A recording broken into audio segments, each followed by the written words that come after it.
Buenas tardes, buenas noches.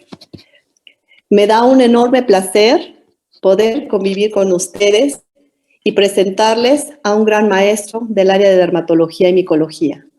Es un gran honor que el doctor Roberto Arenas Guzmán haya tenido esta deferencia con nosotros para que nuestros futuros médicos de nuestra universidad puedan compartir y disfrutar a una persona de la talla que es Roberto Arenas. Como todos sabemos, el doctor Arenas es un dermatólogo posgraduado en el Instituto Pasteur en el área de micología.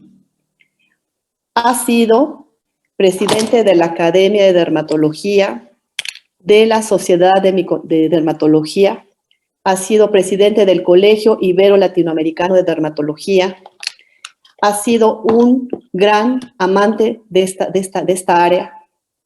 No más de 16 libros, no más de 500 y tantas publicaciones.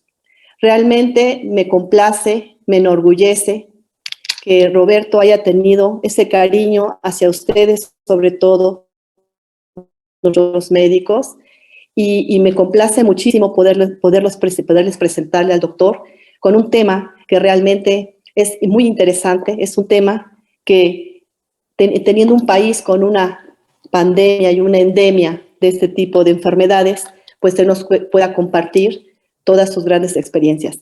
Mil gracias, Roberto, por dedicarnos este espacio. Sabemos que estás muy complicado, pero siempre has sido un amante de la docencia. Y todos, la verdad, estamos muy deseosos de oírte y agradecemos mucho que nos hayas dado este espacio. El momento es para ti.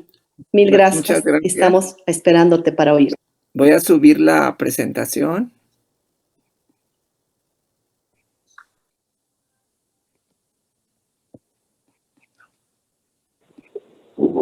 Creo que no, perdón.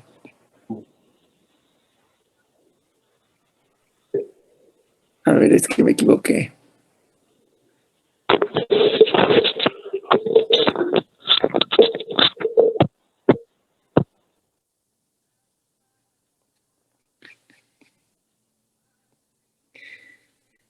Bueno, pues muy buenas noches. En primer lugar, le agradezco a la doctora Luz Marina Prieto la invitación para estar con ustedes esta noche y hablarles de uno de mis temas favoritos. Es decir, me dedico fundamentalmente a las enfermedades de la piel, pero dentro de estos a las micosis y a la patología de la pobreza. Entonces, la tuberculosis cutánea es una enfermedad infecciosa crónica ocasionada por un bacilo ácido alcohol resistente. Por eso cuando vemos el bacilo, lo vemos de color rojo sobre un fondo azul cuando utilizamos la tinción de Ziel-Nielsen. Claro que en la actualidad podemos utilizar técnicas moleculares que nos facilitan también la precisión del diagnóstico. Bueno, como ustedes saben, esta enfermedad fue descrita... Robert, no nos deja ver la pantalla. No se ve la pantalla. ¿No? Está, a ver. No. Déjame ver.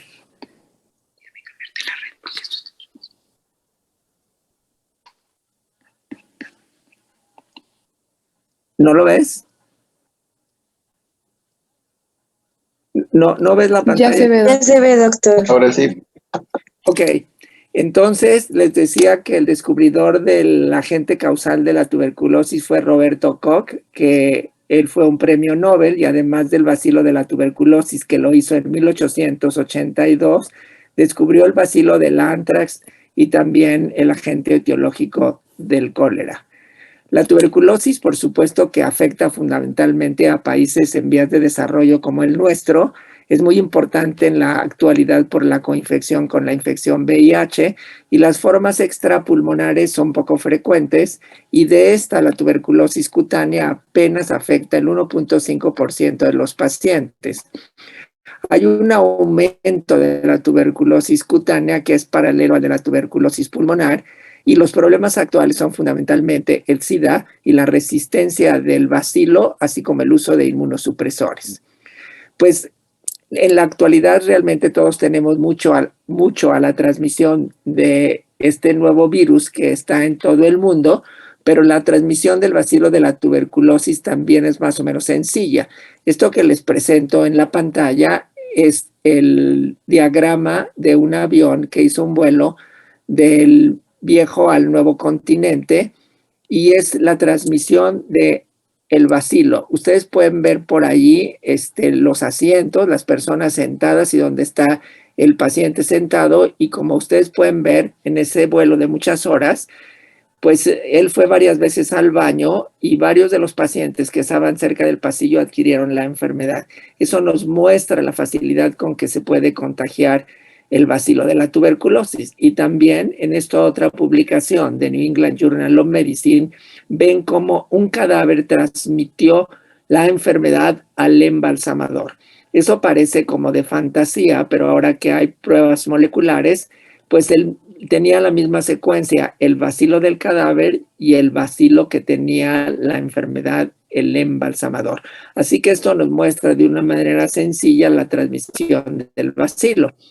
Entonces, hay muchos personajes en la historia que han tenido tuberculosis, por ejemplo, Kit, Laennec, Chopin, Chekhov, el fundador de la Universidad de Harvard, la familia Bronte, es decir, de Emily Bronte, la autora de Cumbres Borrascosas, y también Sir James Arthur Guest, que es el abuelo de la familia de Mónaco, de la realeza de Mónaco. Y bueno, les presento ahora cómo ocurre la tuberculosis. Bueno, nosotros estamos en contacto con la micobacteria y tenemos la infección. Esta infección puede llegar por inhalación, por ingestión o en la piel por inoculación directa. Y entonces lo que ocurre es un chancro, como ocurre habitualmente en el pulmón, y después puede haber manifestaciones secundarias que serían las tuberculosis en la piel, que pueden ser por reinfección o por reactivación. ¿Qué sucede íntimamente? Se producen un granuloma de macrófagos, se produce la liberación de linfocitos T y, por supuesto, de linfoquinas que intervienen en todas las manifestaciones clínicas. Entonces, nosotros en la tuberculosis cutánea, la micobacteria habitualmente involucrada es Mycobacterium tuberculosis variedad humana y más rara vez otras como la variedad bovina o la africana. Ocurre la infección primaria en la piel muy rara vez porque lo que habitualmente hay es la infección pulmonar, y la reinfección exógena o endógena es lo que habitualmente vemos que se manifiesta por tuberculosis verdaderas o por tuberculides.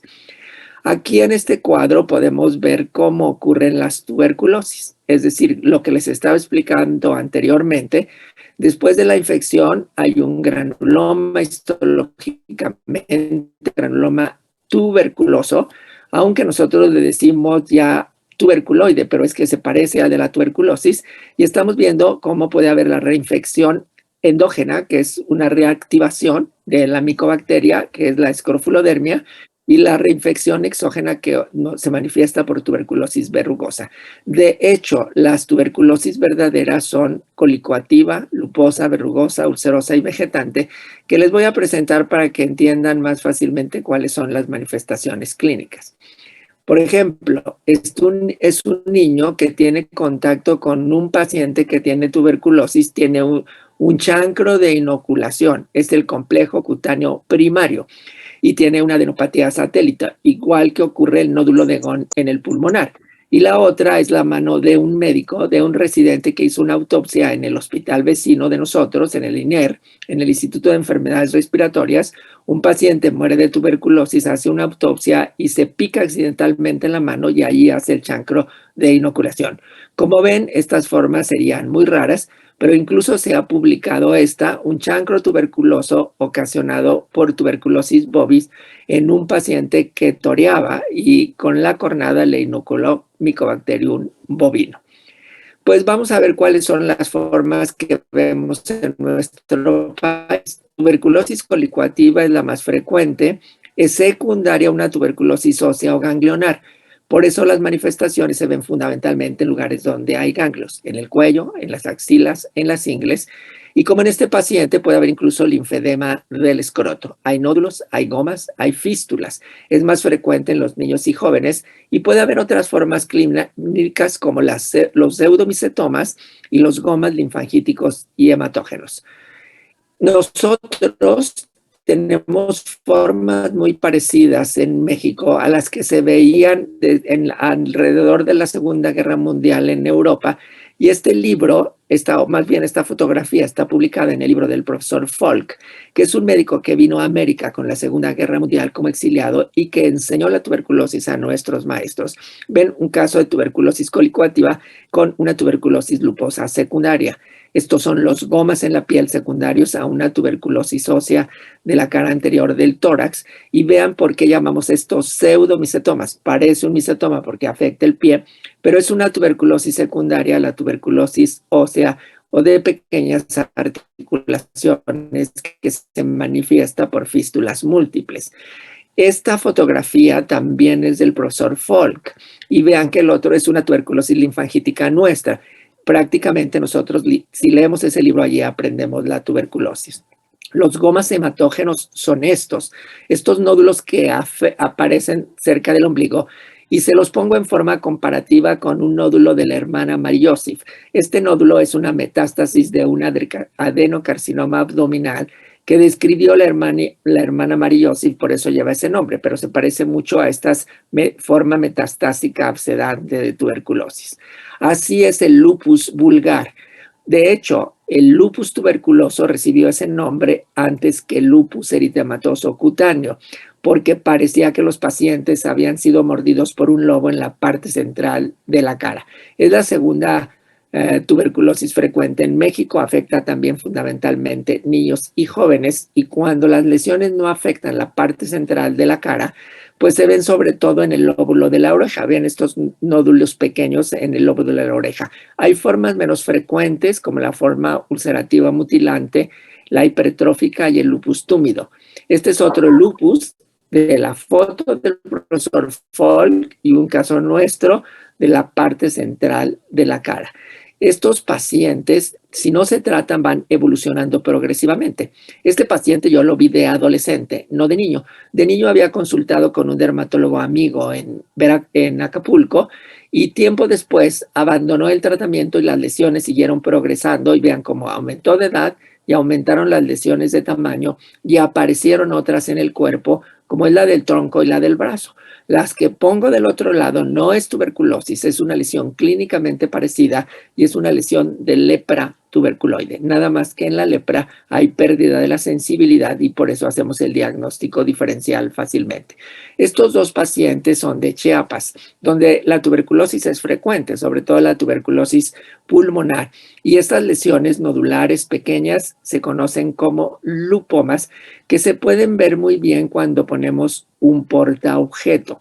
Es decir, con eso, con vitropresión se evidencian mejor y están comparados con los granos de tapioca. El maestro Latapí me decía, no digas granos de tapioca porque el mexicano conoce más las lentejas. Entonces, como de lentejas transparente, se ven cuando ponen un portaobjetos. Vean un paciente que tiene úlcera de los chicleros, que es la leishmaniasis cutáneo-condral del sureste mexicano, pero comparándola con una tuberculosis. Pero la leishmaniasis afecta más el pabellón auricular y la tuberculosis más el lóbulo de la oreja. Y así hacemos la vitropresión para hacer la diascopía. Sin embargo, ahora que el dermatólogo tiene como un arma el dermatoscopio, se pueden ver, como ven en la parte inferior, telangiectasias lineales con una base amarillenta o dorada con estrías regulares blanquecinas. Y esto ha sido comparado con la jalea de manzana. Esta es una jalea de manzana, nada más para que vean el parecido con las lesiones. Seguimos con una tuberculosis también frecuente en nuestro país, que es la tuberculosis verrugosa. Es una tuberculosis de reinfección exógena. Es decir, el paciente ya tuvo primoinfección tuberculosa, seguramente pulmonar o ganglionar, y hace una reinfección porque está en contacto con el bacilo bovino de la tuberculosis. Por eso tiene una frecuencia tan alta. Por eso se ve en campesinos, en tablajeros, en veterinarios, en patólogos. Por ejemplo, una persona ordeña una vaca y puede estar expuesto a la micobacteria. El paciente de la parte inferior tiene una tuberculosis verrugosa y tiene un dedo amputado porque era vendedor de tacos y accidentalmente se cortó el dedo. Y muy interesante que Sir William Osler, uno de los patólogos más famosos en el mundo de la patología, porque hizo alrededor de 1000 autopsias a lo largo de su vida, tuvo tubérculo anatómico, es decir, una forma de tuberculosis inicial de reinfección, también porque no usaba guantes en ese tiempo. Se llama verruga necrogénica o verruga del disector. Pero las formas de tuberculosis verrugosa aparecen habitualmente en partes expuestas, en manos, en pies, porque el bacilo viene de fuera. Vean estas formas realmente muy severas, a veces acompañadas de linfostasis verrugosa. Este no es tuberculosis verrugosa, pero tiene un aspecto verrugoso, es un lupus tuberculosis verrugoso. El paciente de la axila tuvo tuberculosis colicoactiva y en forma secundaria una forma de lupus. Y a veces hay autoinoculación en enfermos bacilíferos, por ejemplo, si tienen tuberculosis renal, pues la tuberculosis aparecería alrededor de los genitales. Esta forma de tuberculosis ulcerosa es muy rara. Este es un paciente también de Chiapas con una forma ulcerada muy poco frecuente en nuestro medio.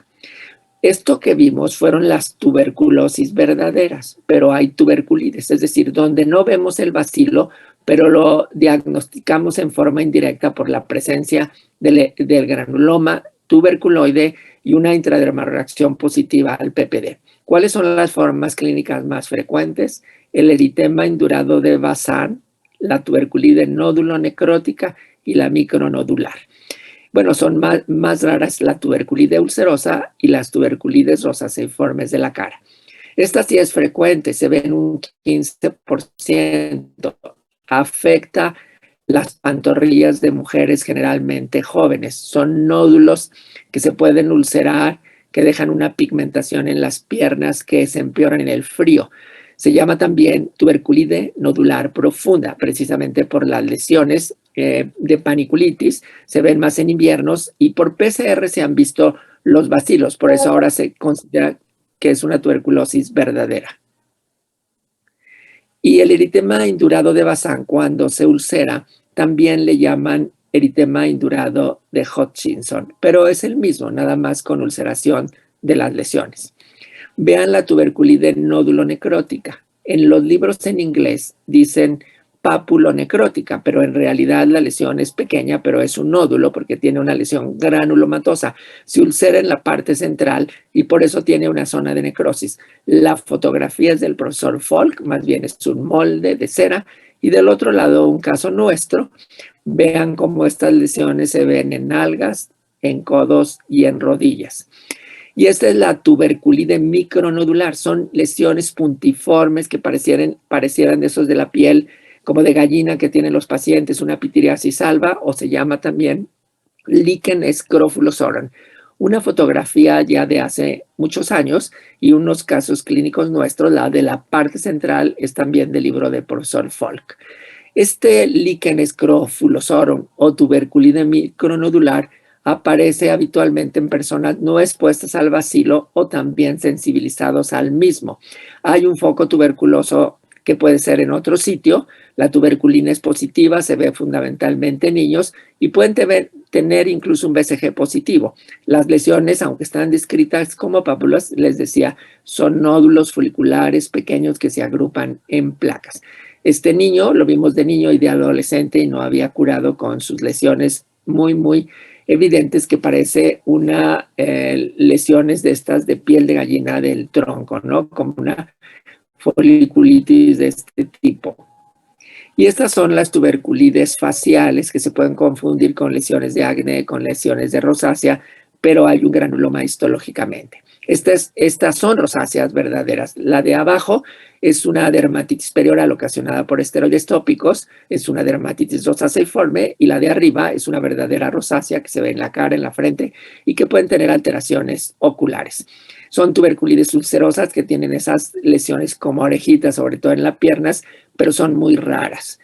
Y la profilaxis, pues desde hace mucho tiempo se hace con bacilo de Calmette-Guerin, que es el bacilo atenuado de la tuberculosis, pero como ven en esa comunicación muy antigua, también a veces se producía tuberculosis en personas anérgicos. Ahora si está mal puesta o el paciente tiene susceptibilidad a hacer cicatrices queloides, podemos ver cicatrices de ese tipo. Esta vacuna, como ven, se desarrolló desde principios del siglo pasado. La vacunación empezó hace 100 años y es un bacilo atenuado que ahora se pone sobre todo en forma subcutánea. La evolución es una pápula, una ulceración y una cicatriz. Pero hay otras complicaciones, por eso tenemos que tener cuidado en su aplicación. Pero a ver, fenómeno de Koch, abscesos, ulceraciones, adenites, queloides o infecciones agregadas. Incluso puede haber granulomas sarcoidales, lupus tuberculosos y BCGitis. Ahí están viendo unas lesiones superficiales, una cicatriz, y vean cómo un paciente está haciendo una tuberculosis ganglionar y el otro paciente está haciendo una tuberculosis luposa. Por eso el BCG no se recomienda en inmunodeficientes, porque pueden hacer una tuberculosis verdadera aunque sea el bacilo atenuado. Entonces, esta tuberculosis por BCG o BCGitis se ve sobre todo en pacientes que tienen deficiencia de interferón gamma.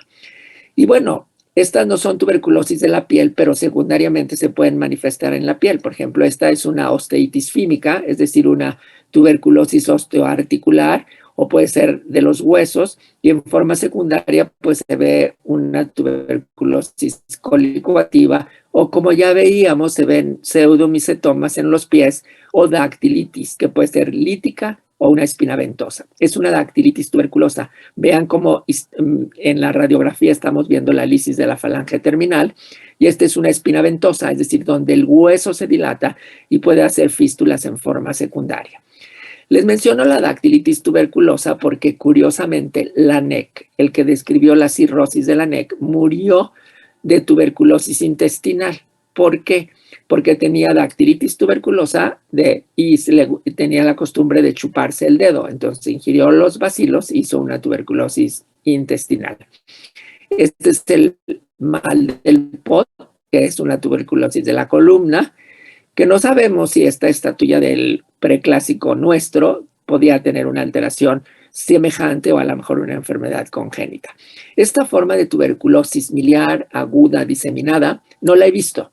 Está descrito pocos casos, sobre todo ahora en los últimos años, de coinfección con SIDA, da lesiones múltiples, maculares, papulares, vesiculares, etc. Hay un foco pulmonar o meningio, pero no he tenido oportunidad de verla, pero sí está descrita en la literatura alrededor de unos 20 casos. Pero hemos visto casos muy graves como este. Este paciente tenía tuberculosis cólico-activa, suspendió el tratamiento y murió con un tuberculoma cerebral. Por eso la tuberculosis de la piel se debe tratar igual que una tuberculosis pulmonar, porque el paciente puede tener tuberculosis cutánea y tuberculosis en otro sitio.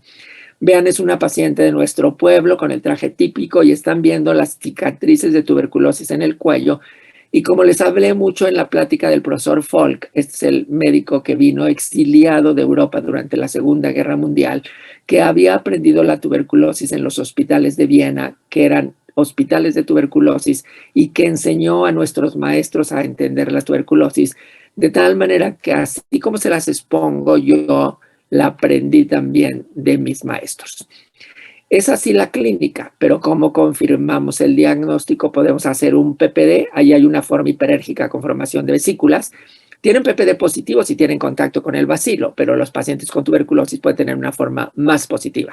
Histológicamente, un granuloma tuberculoide, pueden hacer radiografías si sospechan pulmonar, de huesos, de articulaciones, una baciloscopía con Ziehl-Neelsen, un cultivo o inoculación a los animales. El agente causal es Mycobacterium tuberculosis. El medio de cultivo habitual es el Lowenstein-Jensen, que es este medio de cultivo verde, y los bacilos se ven de color rojo sobre un fondo azul cuando teñimos con Ziehl-Neelsen o Fite-Faraco. En la biopsia se ve una necrosis gaseosa en la parte central del granuloma, y ahora hay muchas técnicas moleculares. Seguramente lo que más utilizamos es el PCR. Y se dice en esta comunicación de no hace tanto tiempo que los métodos diagnósticos tienen un margen de error que retrasan el tratamiento, que lo más útil en la actualidad es la histopatología, los cultivos, la biopsia, el PCR, y que el Plan Mundial para detener la tuberculosis no detuvo la tuberculosis en 2015. Por eso desde entonces la Organización Mundial de la Salud planeó una estrategia mundial para detener la tuberculosis. No se ha detenido la tuberculosis, aunque los Estados Unidos gasten billones de dólares en hacer el diagnóstico. Hay, por supuesto, ahora máquinas para hacer un diagnóstico rápida, son pruebas moleculares automatizadas y también miden resistencia de los bacilos. Pues las pruebas para diagnóstico, desgraciadamente, son anticuadas, inadecuadas. El frotis que utilizamos tiene más de 125 años. La serología no es apropiada. Por eso muchos dicen que se tiene que utilizar métodos automatizados, rápidos, que requieren un entrenamiento mínimo, que tienen alta sensibilidad y que ya no descentralicemos la biología molecular y se haga en más sitios. Pues les presento algunos casos tratados de tuberculosis. El tratamiento se tiene que hacer de manera estándar con rifampicina, piracidamida, isoniazida y etambutol. Ya no estamos utilizando streptomicina porque prácticamente no se consigue, y cuando hay resistencia a rifampicina y isoniazida tenemos que utilizar otras drogas. Este paciente es antiguo, fue tratado con isoniazida y vean la buena respuesta, pero en general tenemos que combinar estos medicamentos porque unos medicamentos actúan en los bacilos intracelulares y otros en las extracelulares. Y entonces hay que acabar con todos. Un caso con todo el tratamiento específico de tuberculosis verrugosa, vean la respuesta tan apropiada, o este caso de tuberculosis colicoactiva, como confirmamos que realmente sí era tuberculosis. Ahora tratamos con estos métodos simplificados que se llaman DOT-VAL o DOT-VAL-S, que es una fase intensiva y una fase de sostén, que ya tiene los medicamentos que se tienen que dar. El DOT-VAL se administra 4 tabletas por día de lunes a sábado y se descansan los domingos. Son un total de 60 dosis, así que son más o menos 2 meses de tratamiento. Y el DOT-VAL-S es la fase de sostén, que tiene rifampicina y isoniazida. Se dan tabletas solamente 2 lunes, miércoles y viernes y un total de 45 dosis. De tal manera que el total de tratamiento son más o menos 4 o 5 meses. Se deben de tomar 2 horas después de los alimentos en ayunas y no comer hasta 2 horas después de que se ingirieron. Este es uno de los pocos casos que yo he tratado que tenía SIDA y tuberculosis colicoactiva. Entonces, como los medicamentos de la tuberculosis interactúan con inductores de CYP3A del citocromo P450, pues no se deben de combinar con inhibidores de proteasas, inhibidores de transcriptosa reversa no nucleótido. Por eso se usa, sobre todo en Estados Unidos, rifabutina, que se puede combinar con indinavir y nelfinavir, pero no con otros inductores de transcriptasa reversa. Entonces, ¿cómo interpretamos el PPD? Ignoren si el paciente tiene BCG. No, digo, tenga o no tenga, ustedes tienen que leer el PPD de la misma manera. Si mide 5 milímetros, es una respuesta inmunológica débil que vemos habitualmente en VIH, es decir, en pacientes con inmunocompromiso. Si mide 15 milímetros, se ven personas de bajo riesgo. Si mide 10 milímetros, es como otras personas. Por ejemplo, los médicos vamos a tener alrededor de 10 milímetros porque no tenemos inmunocompromiso y no somos de bajo riesgo, estamos en un hospital y entonces tenemos más riesgo que los demás. Y la conversión habitualmente ocurre más o menos en 2 años. Y cuando no tienen PPD, o más bien, si el paciente tiene medios económicos, pueden utilizar QuantiFERON TB para medir realmente que el paciente tiene tuberculosis. Yo he visitado 2 lugares emblemáticos, por ejemplo, la Isla del Diablo en la Guayana y los campos de concentración en Alemania nazi, y tengo la impresión de que muchos de los pacientes que allí morían de tuberculosis, por supuesto, porque tenían una mala alimentación, ¿no? Estaban prisioneros y no los alimentaban adecuadamente. Pero también, pues tenemos que pensar que cualquier medio socioeconómico puede morir de tuberculosis. Seguramente no los herederos de la corona de Mónaco, como murió el bisabuelo, pero tan solo recordarles que el hijo de Eduardo VI, Enrique VIII, murió de tuberculosis que tuvo post-sarampión. Entonces, de cualquier persona, aunque sea de la realeza, puede tener esta enfermedad. Ya casi para terminar, les quiero comunicar alguna cosa que me pareció interesante. Es decir, Anton Chekhov, que era un poeta, decía que la medicina era su amante. Es decir, él murió en Alemania a los 44 años de edad. Su cuerpo fue enviado a Moscú en un refrigerador que etiquetaron ostras. Murió el 15 de julio de 1904 a las 3 de la mañana y dicen que antes de morir dijo, hace mucho tiempo que no he tomado champaña. Nosotros tampoco en la pandemia, ya tenemos mucho tiempo que no tomamos champaña, pero por suerte todavía estamos vivos.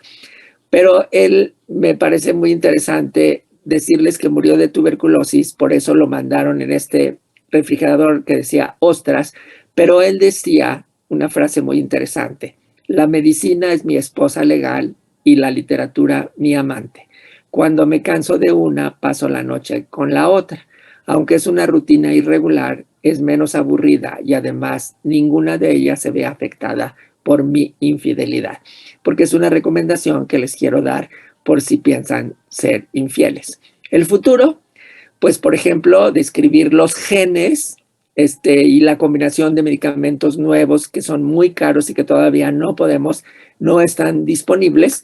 Y miren, voy a terminar con estas ilustraciones recordando a Florence Nightingale, que era una enfermera que curaba a los enfermos de tuberculosis en lugares muy aireados, porque en ese tiempo se pensaba que el aire curaba. Por eso el INERX, un hospital que está al lado del departamento que yo habito en la Ciudad de México, es un hospital abierto, horizontal, para que los pacientes, cuando lo fundaron en los 50, los pacientes de tuberculosis, lo sacaran a los jardines y respiraran el aire puro. Pero yo voy periódicamente a Chiapas y ese es el panorama de Chiapas. Es aire completo, estas chocitas tan pobres, Chiapas del siglo XXI. Y una de las enfermedades más frecuentes en Chiapas es la tuberculosis. Claro, sobre todo la tuberculosis pulmonar. Por eso todavía en marzo se sigue festejando el Día Mundial de la Tuberculosis y creo que lo seguiremos haciendo por mucho tiempo. Muchas gracias. Siempre es un placer oírte, Roberto, y sobre todo que compartas todas esas grandes experiencias, porque si bien es cierto, pues eres un pionero de todas estos temas. Estamos abriendo ya el chat para que los muchachos puedan hacerte algunas preguntas. Chicos, empezamos. Voy a empezártelas a comentar, Roberto, y ya tú me vas diciendo, por favor. Bueno, tenemos la primera, dice, con respecto al mal de POT, ¿hay alguna zona del raquis que se vea con mayor afectada? ¿Y qué probabilidad hay que el foco primario no sea pulmonar? Sí, puede ser que no sea pulmonar, que sea fundamentalmente óseo. Yo particularmente no tengo mucha experiencia con mal de POT porque no soy ortopedista. Hemos visto lesiones en piel secundarias. No te podría decir exactamente qué parte del raquis se afecta más. Bien, tenemos otra pregunta, gracias, de Fernando Robledo. Dice, muchas gracias por el webinar, doctor. Quisiera preguntarle, ¿qué determina el aspecto de las lesiones con las que, perdón, es que están entrando todas, con las que la tuberculosis se presenta? Pues fíjate que eso es algo realmente muy interesante porque la tuberculosis, aunque decimos que es una enfermedad, por ejemplo, la tuberculosis pulmonar tiene manifestaciones que creo todo el mundo describe bastante bien de la tuberculosis, del tuberculoma, de la tuberculosis miliar, etcétera, pero en la piel no es una enfermedad. Las manifestaciones clínicas son como de una docena de enfermedades y creo que muchas dependen de la carga bacilar y de la susceptibilidad del huésped, del estado inmunológico del huésped, sobre todo las tuberculides que ocurren en gente que realmente no tiene nada de inmunosupresión. Otra persona nos pone, ¿es posible que las lesiones por autoinoculación se manifiesten de tipos diferentes? Sí, las que nosotros hemos visto por autoinoculación son, como les decía, son fundamentalmente la tuberculosis luposa. Es decir, que el paciente tiene tuberculosis colicoactiva de cualquier sitio, de axiles, de ingles, etcétera, y después por extensión de esas lesiones hace otra forma de tuberculosis. Generalmente luposa o los pacientes que tienen BCG en que les inoculamos realmente el bacilo, pero atenuado, hacen formas menores, pero muy parecidas a la tuberculosis verdadera. Esas serían como las formas de autoinoculación más frecuentes. Tenemos otra pregunta de Denise Barrios que nos comenta, ¿cómo podemos distinguir entre un pseudomicetoma y un micetoma real por actinobacterias u hongos?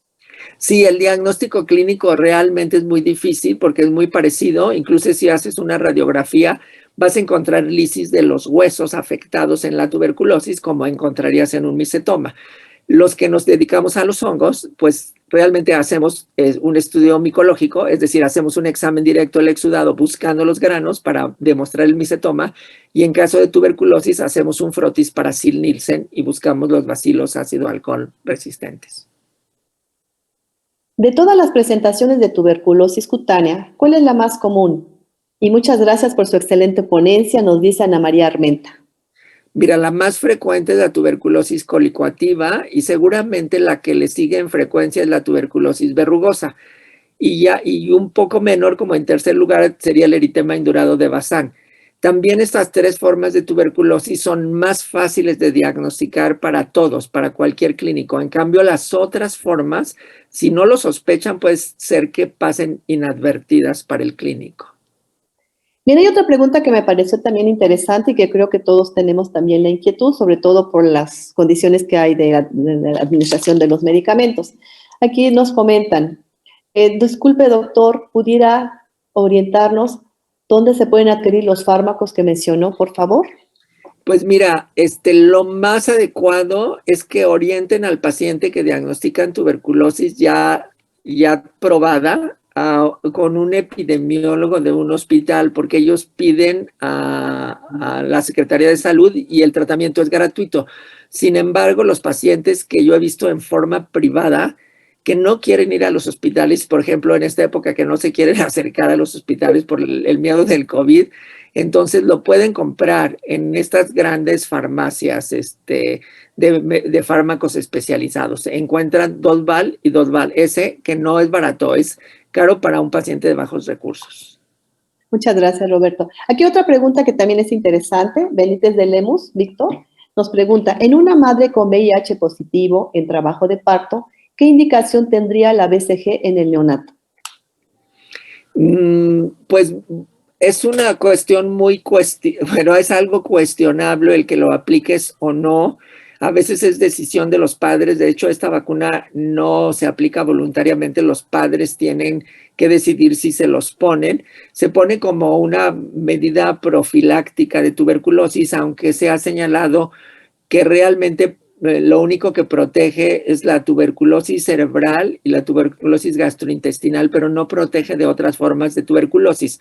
Nosotros hemos visto pacientes con tuberculosis cutánea que fueron vacunados con BCG y que tienen la tuberculosis. Entonces la protección es relativa, por eso es optativo. Muchas madres no lo hacen en las niñas porque no quieren que se queden con esa cicatriz en la vida adulta. Ok. Hay otra pregunta también. ¿Puede haber síntomas sistémicos que pueden orientar al diagnóstico de TB cutánea? Sí, los pacientes de TB cutánea en general no tienen síntomas sistémicos, pero cuando tienen la primoinfección, sí tienen manifestaciones sistémicas con fiebre, malestar, incluso pueden tener eritema nudoso. Bien, hay otra pregunta aquí. ¿Cuánto tiempo después de la inoculación pasa para la formación del chancro? Bueno, el chancro habitualmente es pulmonar, es lo que se conoce como nódulo de Gom, que es el chancro, bueno, la lesión pulmonar con el chancro iliar, y en la piel es raro verlo, por eso no tenemos tanta experiencia, son contados los pacientes, pero son semanas después que aparece el chancro, cuando menos por ejemplo, en el paciente que se accidentó con el piquete de aguja, pocas semanas después aparecieron las manifestaciones clínicas, que son realmente tuberculosis accidentales. Roberto, tenemos muchísimas preguntas. Tú nos dices hasta cuando ya digas ya. ¿Podemos seguir algunas más? Sí, claro. Dice, doctor, ¿cuál es la tuberculosis cutánea más difícil de diagnosticar? ¿Cómo podríamos hacerlo y con qué debemos hacer el diagnóstico diferencial? Yo creo que las tuberculosis más difíciles de diagnosticar son las tuberculides rosaceiformes de la cara, porque se parecen al acné o se parecen a la rosácea y clínicamente no las puedes distinguir, necesitarías hacer una biopsia. Entonces, sí necesitas como más estudios para hacer el diagnóstico. Ante la tuberculosis da lesiones nodulares de la cara, eritematosas, y las otras formas de acné o lesiones acneiformes o rosácea dan pápulas, pústulas, etcétera, telangiectasias que podrían ayudar al diagnóstico diferencial. Bien, tenemos otra pregunta de Dolores González que dice, buenas noches, doctor, disculpe. Para el tuberculoide de Lewandowski, mencionan que este no se puede tomar como tuberculosis como tal. Y otros autores mencionan que sí, en base a su criterio, podría ser una forma de tuberculosis cutánea o no. Sí, no todos los autores están de acuerdo. Esto corresponde a las tuberculitis rosaceiformes de la cara. Por eso cuando yo se las presenté, les presenté las 3 verdaderas tuberculitis y las otras como discutibles. Creo que hay una confusión porque hay una forma de rosácea que se llama rosácea granulomatosa. Entonces hay también un granuloma histológicamente y esos casos han sido confundidos con tuberculosis. Los patólogos muy expertos pueden distinguir el granuloma de la rosácea del granuloma de la tuberculosis verdadera. Tenemos la pregunta de David que nos dice, ¿cuál es el estudio o estándar de oro para tuberculosis cutánea? Pues bueno, la biopsia sería el estudio más adecuado. Claro, lo ideal sería que viéramos los bacilos, pero los bacilos los puedes ver siempre en la tuberculosis pulmonar. Haces una baciloscopia del esputo y los tienes que demostrar, pero en la cutánea es muy difícil verlos. Yo casi nada más los he visto en tuberculosis colicuativa y luposa. Bien, hay otra pregunta que dice, buenas noches, doctor. ¿Qué probabilidad hay que se presenten las complicaciones mencionadas con la vacuna de BCG? Son raras, pero sí se presentan. Sobre todo lo que más he visto es la BCGitis, que se presenta en personas que tienen deficiencia de interferón gamma y muchas veces pues el paciente no sabe hasta que tiene las manifestaciones. Cuando el paciente tiene esta complicación, muchos dicen déjenlo a la evolución natural porque se va a curar solo, pero en realidad nosotros los tratamos como si tuvieran tuberculosis, porque realmente tiene una tuberculosis menor.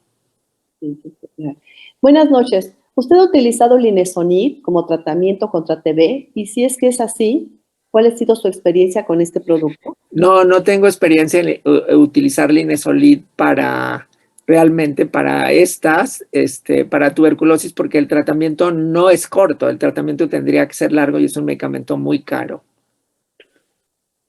Tenemos otra pregunta, dice, ¿se han encontrado algunos casos de tuberculosis cutánea con alguna sobreinfección, por ejemplo, con alguna micosis?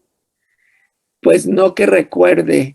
Lo que sí habitualmente tienen es una infección secundaria como impétigo de las lesiones ulceradas. ¿Podemos continuar con algunas preguntas más, Roberto? Sí, claro. Dice, gracias por la charla, doctor. Eso nos lo dice Juan Antonio Cabañas. ¿El número de lesiones presentadas va a determinar la gravedad de la enfermedad?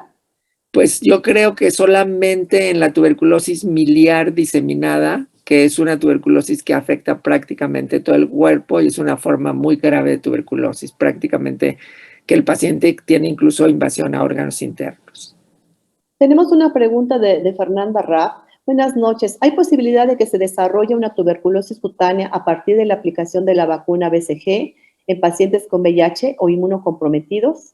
Sí, por eso, como les mencionaba, no se debe de aplicar en inmunocomprometidos, sino en VIH. Tenemos otra pregunta de Avi Yadnael Vitoriano. Dice, doctor Arenas, gracias por su hermosa ponencia. Le agradezco su tiempo y disposición para compartir su conocimiento con nosotros. Mi pregunta es, con todos los estudios respecto a la vacuna de BCG, ¿usted recomienda aplicarla? Pues esto casi lo tiene que discutir cada quien en forma individual. Se me hace muy difícil decir que no, pero por ejemplo, yo a uno de mis hijos no se lo puse, pero porque al año de edad ya tenía un PPD positivo. Entonces, tenía un PPD positivo que quiere decir que ya había tenido la infección o la enfermedad. Entonces ya era discutirle ponerle el BCG si ya había sido inmunizado por el medio ambiente. Y eso es muy frecuente también en los familiares de médicos. Eso pasa Sí. muy constantemente. Hay otra pregunta de Robert que dice, buenas noches, doctor, excelente ponencia. Si se llegara a tener algún caso de tuberculosis en algún reclusorio del país, ¿qué protocolo se llevaría para evitar el contagio masivo? Es muy difícil que la tuberculosis de la piel se pase de una persona a otra. La que se pasa de una persona a otra es la tuberculosis pulmonar porque es por vía respiratoria. La tuberculosis cutánea prácticamente no tiene riesgo de transmisión. Otra pregunta de Ariel de Jesús nos comenta, ¿qué tan utilizada es la clasificación de la TAPI, Escalona y Estrada? Pues miren, es la que yo utilizo porque me parece la más práctica. Conozco las clasificaciones que ponen en los libros sajones, pero no me parecen tan prácticas. A mí me parece esta clasificación que aprendieron los doctores realmente de la influencia del profesor Folk, que es de los hospitales de Viena, como ellos entendían en Europa de la Guerra Mundial, de esa época, como entendían la tuberculosis. Es una clasificación bastante práctica. Tenemos otra pregunta de Abraham Peralta y dice, ¿qué recomendación daría para un paciente pediátrico el cual padece una deficiencia completa de los receptores de interferón gamma?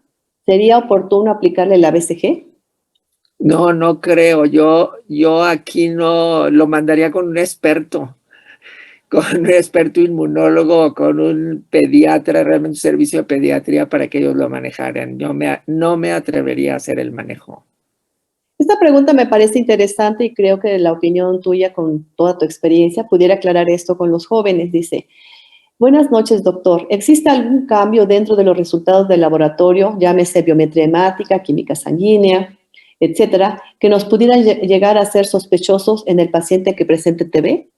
Pues desgraciadamente no, sería muy útil. Lo que realmente utilizamos de manera práctica es el PPD, pero tampoco en México, que es un país endémico de tuberculosis, las lecturas no están correlacionadas. Es decir, si tienes un PPD positivo, muchos lo toman como que eres portador de tuberculosis, que tienes una tuberculosis latente, pero en México no aplica claramente. Lo que se ha mejorado mucho ahora es la biología molecular para la precisión del diagnóstico.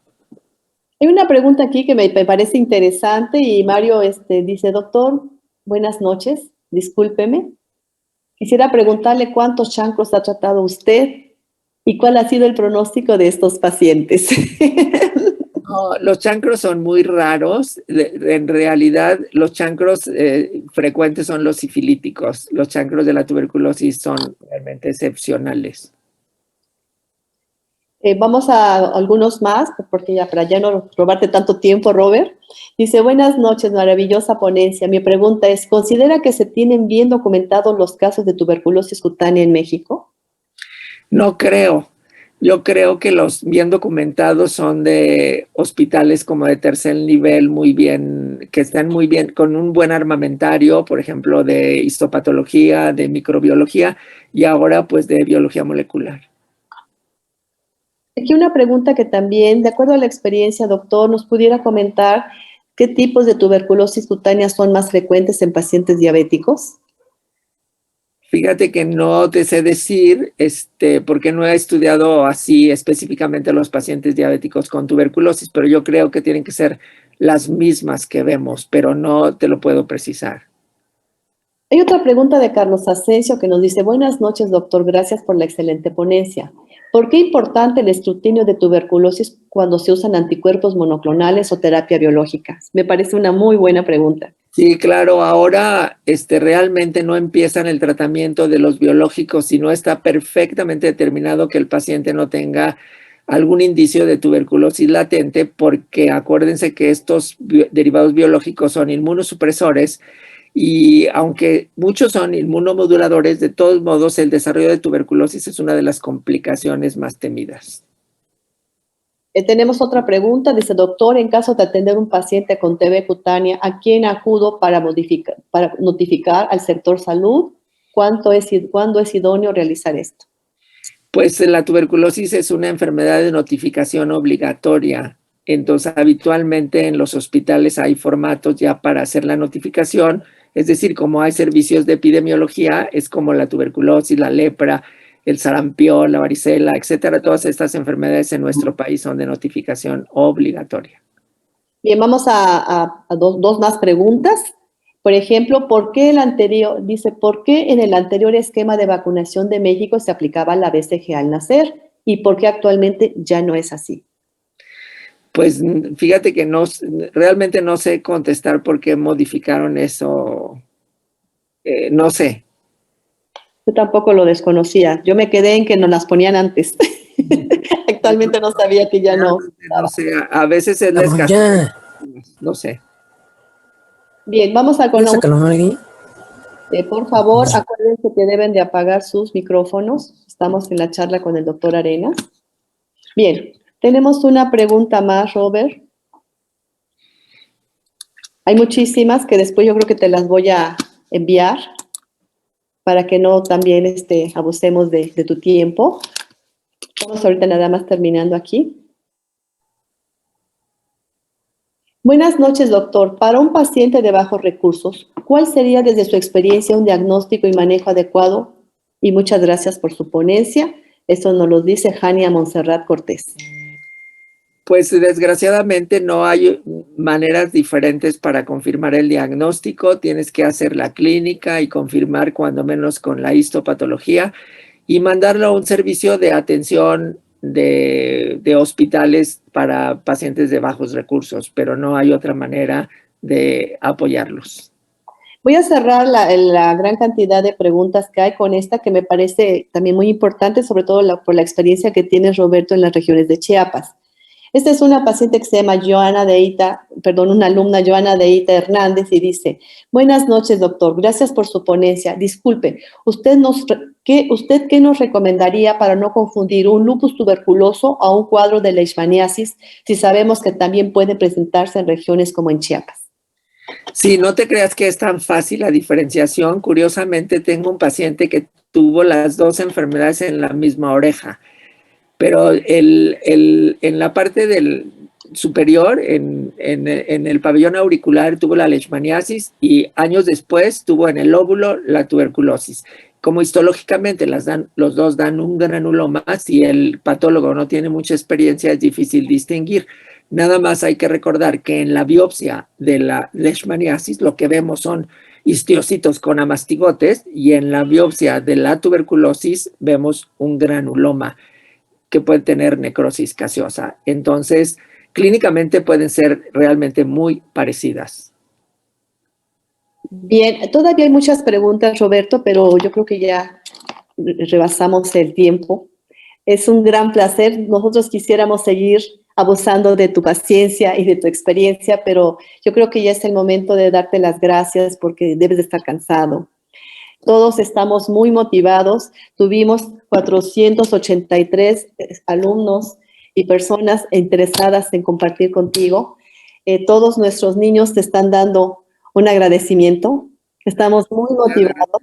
Quisiéramos gritarte, mil gracias. No podemos hacerlo, pero esperemos que todo este proceso que está pasando, todo este cambio que está pasando, pues nos permita volver a estar juntos como alguna vez nos hiciste el honor de estar con nosotros en nuestro primer simposio. Realmente agradecemos de mucho corazón que te hayas unido con nosotros en este momento tan difícil que tenemos y creo que es el mayor compromiso que tenemos con las nuevas generaciones. No sé si nos quieras decir algo más. No, pues les agradezco mucho a ustedes. Estoy viendo los agradecimientos allí que son muy hábiles para hacerlo sin hablar. Muchísimas gracias y muchas gracias por haberse conectado y porque hayan venido a mi casa. Estoy en este rincón de mi casa. Bueno, no hay muchos rincones. En mi casa es muy pequeña. Muchas gracias. No, y gracias a ti por permitirnos entrar a este rincón maravilloso de tu casa. Un abrazo a tu familia y que la vida nos permita poder seguir compartiendo. Y creo que eres un pilar para todos los que amamos esto. Y ojalá que la vida te permita que estés mucho tiempo con nosotros. Mil gracias, Roberto, por esta atención. Hasta luego. Gracias, un abrazo. Muchas gracias.